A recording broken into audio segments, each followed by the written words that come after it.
नहमदुहु व नुसल्ली अला रसूलिहिल करीम अम्मा बाद फ़ाऊज़ु बिल्लाहि मिनश शैतानिर रजीम बिस्मिल्लाहिर रहमानिर रहीम अस्सलामु अलैकुम व रहमतुल्लाहि व बरकातुहू। मैं हूँ नरगिस अवान और आप देख रहे हैं मेरा यूट्यूब चैनल निजात का रास्ता। वीडियो शुरू करने से पहले मेरी आप सबसे रिक्वेस्ट है कि मेरे चैनल को सब्सक्राइब करें, वीडियो को देखें, लाइक करें, कमेंट दें।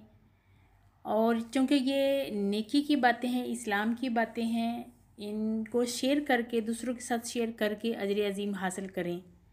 आज की वीडियो में हम बात करेंगे दुआओं की कबूलियत के सिलसिले में। बहुत बड़ी से बड़ी हाजत हो, बस एक ही रात का वजीफ़ा है। मकान चाहते हैं, घर चाहते हैं, बाहर के लिए वीज़ा चाहते हैं, कोई रिश्ते का मामला है, कोई जॉब का मामला है, कोई भी ऐसी मुश्किल आन पड़ी है, तो उसकी कबूलियत के लिए, उस मसले को हल अल्लाह पाक के बारगाह से उस मकसद में कामयाबी के लिए आप जो दुआ करेंगे वो एक रात का आपको वजीफ़ा होगा। कोई केस बन गया है, उस केस में से आपको ज़मानत चाहिए, रिहाई चाहिए, किसी भी किस्म का ऐसा कोई भी पेचीदा मामला ज़िंदगी में आ गया है जो कि आपके लिए बहुत ज़्यादा मुश्किलात का बायस बन रहा है, तो उसके लिए आप ये वजीफ़ा करें। सिर्फ़ एक ही रात का वजीफ़ा है। 4 रकात नमाज आपने नफल पढ़नी है और वो बराए हाजत के आपने 4 रकात नमाज नफल पढ़नी है। इंशाल्लाह परवरदिगार एक ही रात की इबादत से आपकी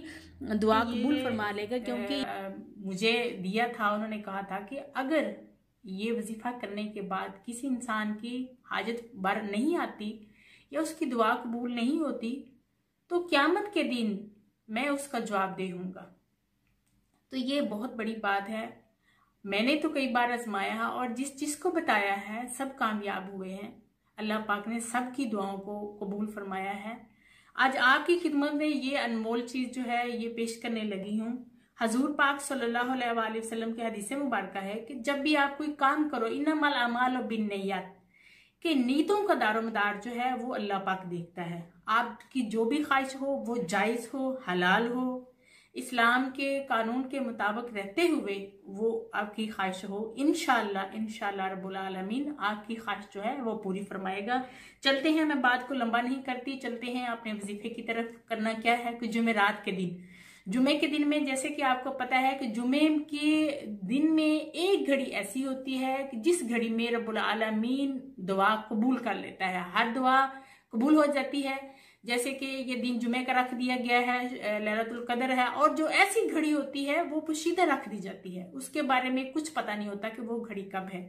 इसलिए मैं जुमेरात की रात, जो जुमेरात की दिन गुजर जाता है और आगे जुमे की रात आती है, जितने भी वज़ाइफ बताती हूँ मैं उस रात में करने को कहती हूँ, ताकि हमारा जो वजीफा है वो दिन के साथ में चला जाए, जुमे के साथ में चला जाए और अल्लाह पाक उसको कबूलियत के और ज्यादा दर्जात जो है वो अता फरमा दे।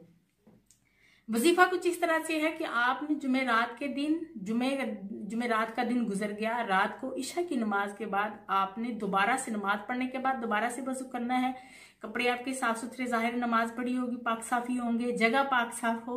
आपने वहां 4 रकात नमाज नफल बराए हाजत के अदा करने हैं। तो आपने 4 रकात नमाज नफल की नियत करनी है और पहले सना के बाद, सूरत फातिहा के बाद आपने पहली रकात में जो आयत करीमा पढ़नी है, सूरत फातिहा के बाद 100 बार आयत करीमा पढ़नी है, और वो है बिस्मिल्लाहिर्रहमानिर्रहीम ला इलाहा इल्ला अंता सुब्हानका इन्नी कुन्तु मिनज़ ज़ालिमीन। ये आयत आपने 100 बार पढ़नी है। फिर उसी तरह बाकी नमाज की तरह आपने रुकू सुजूद करने हैं। फिर दूसरी रकात में खड़े हो जाना है, और दूसरी रकात में जब आपने खड़े होना है तो सूरत फातिहा के बाद आपने जो आयत मुबारका पढ़नी है वो है बिस्मिल्लाहिर्रहमानिर्रहीम उफ़व्विदु अम्री इलल्लाह इन्नल्लाहा बसीरुम बिल इबाद। ये आयत करीमा जो है ये भी आपने 100 बार पढ़नी है। फिर उसी तरह रुकू और सुजूद करना है, तशहद में बैठ जाना है। तशहद में जो है जिसको अत्ताहियात बोला जाता है, ये आपने पूरा पढ़ना है। जैसे 2 रकात नमाज पढ़ी जाए तो कंप्लीट पढ़ते हैं, या असर की सुनते जब अदा करते हैं तो इस असर की सुनतों में और इशा की सुनतों में ये अत्ताहियात जो होता है, ये तशहद जो होता है वो कंप्लीट पढ़ा जाता है। तो आपने ये कंप्लीट पढ़ना है। कंप्लीट पढ़ने के बाद तीसरी रकत के लिए आपने खड़े हो जाना है, और सना के बाद और फिर सूरत फातिहा के बाद आपने जो आयत करीमा तिलावत करनी है वो भी 100 बारी पढ़नी है। वो है बिस्मिल्लाहिर्रहमानिर्रहीम रब्बी अन्नी मस्सानी यद्दुर्रु व अंता अरहमुर राहिमीन। ये आयत जो है ये भी आपने 100 बार ही तिलावत करनी है। ये आपने पढ़नी है। फिर से मैं आयत दोहरा देती हूँ, बिस्मिल्लाहिर्रहमानिर्रहीम रब्बी अन्नी मस्सानी यद्दुर्रु व अंता अरहमुर राहिमीन। ये आयत आप मुबारका आपने 100 बार पढ़नी है। फिर उसी तरह रुकू और सुजूद करना है। चौथी रकात के लिए आपने खड़े हो जाना है। चौथी रकात में जब आपने खड़े होना है तो उसी तरीके से सूरत फातिहा के बाद आपने जो सूरत तिलावत करनी है वो है हस्बुनल्लाहु व निअमल वकील निअमल मौला व निअमन नसीर। बिस्मिल्लाहिर्रहमानिर्रहीम हस्बुनल्लाहु व निअमल वकील निअमल मौला व निअमन नसीर। ये आयत भी आपने 100 बार ही तिलावत करनी है। बाकी की नमाज आप कंप्लीट करें। नमाज कंप्लीट करने के बाद सलाम के बाद आपने सजदे में चले जाना है और सजदे में जाके पढ़ना है। आप सलाम कर लेना है। सलाम करने के बाद आपने सजदे में सर रख लेना है। सजदे में सर रख के आपने 100 बार ये पढ़ना है, रब्बी अन्नी मगलूबुन फंतसिर, रब्बी अन्नी मगलूबुन फंतसिर। ये भी आपने 100 बार पढ़ना है।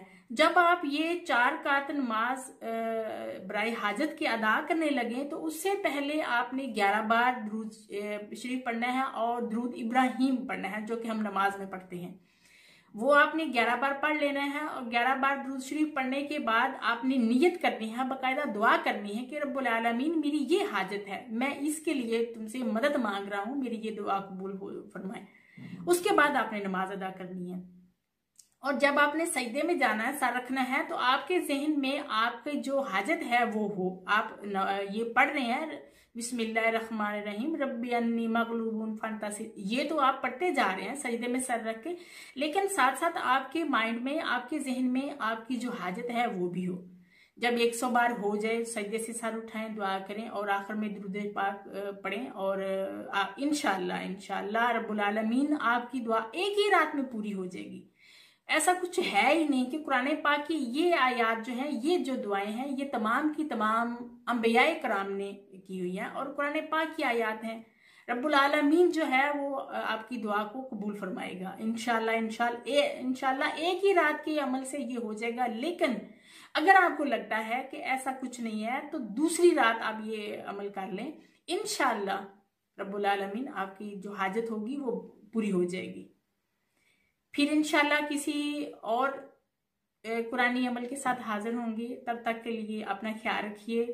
अपने बच्चों को एक बात जो मैं बहुत बार कहती हूँ, खुद भी नमाज पढ़ें, अपने बच्चों को भी, अपने अहलो अयाल को भी नमाज की तलकीन करें, दीन की तरफ राग़िब रहें, दीन से अटैच रहें। इंशाअल्लाह रब्बुल आलमीन आपकी तमाम मुश्किलात को आसान फरमा देगा। इजाज़त दीजिए।